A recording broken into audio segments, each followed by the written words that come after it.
Hey guys, today's video is going to be all about your FRANKS list, your DMOs, and your IPAs. Now you may be curious what I'm talking about when I refer to these things, so I just want to go over each one individually. The first thing I mentioned was your FRANKS list. And as a new ambassador, this is going to be one of the first things we encourage you to do. And basically, it's a collection of people that you know that you will write down on a list or put into a spreadsheet that will help you as a resource of who you can be reaching out to about these products in this business.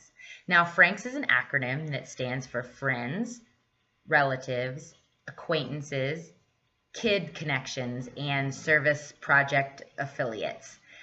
These are maybe all of the people who you come in contact on a day-to-day basis, people that you continue to meet.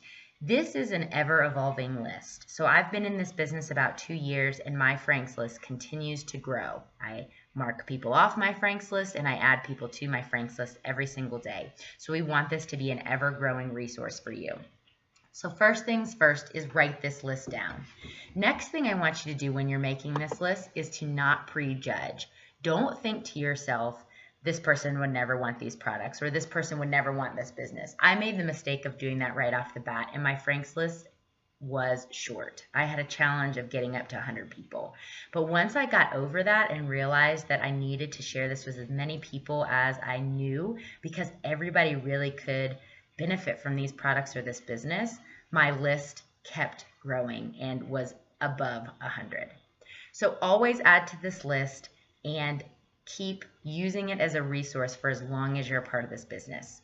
The next thing I want to talk to you about is IPA. And IPA stands for income producing activity. Now these are activities that you will do every day if you're working your business, okay?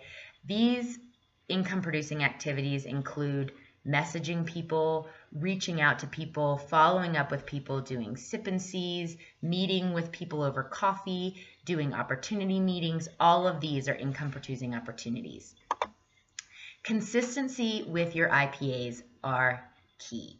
Okay, this is a business that you can do part-time, but you can't do it some of the time.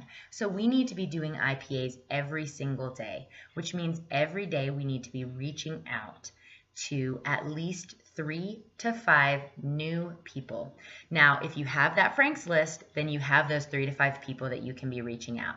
Now, here's some tips about reaching out. You want to make sure it's personal. The more personal your reach outs, the better.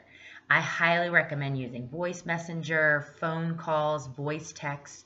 When people can hear your voice in a reach out, they will hear your excitement about these products in this business, and that will get them excited too.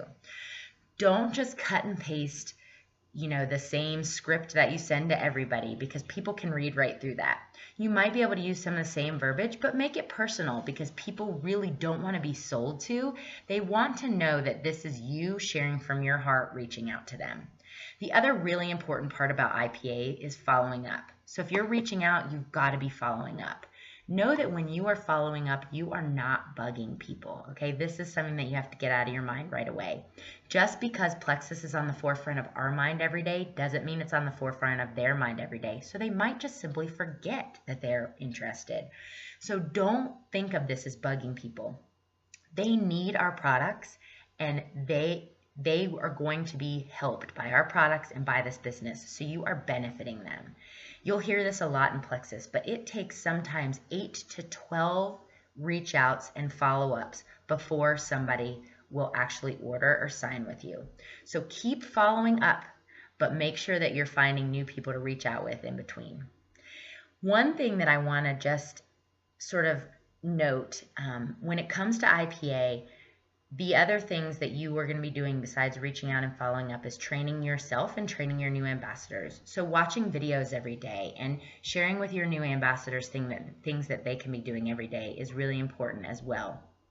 But scrolling through Facebook and watching these videos are not really IPA, okay? These are not going to be adding to your income. Income producing activities are things that you are doing that will significantly change the amount of income that you're bringing in. So those follow-ups, those reach outs, those opportunity events, those online parties, those sip and sees, all the things that I mentioned earlier, okay?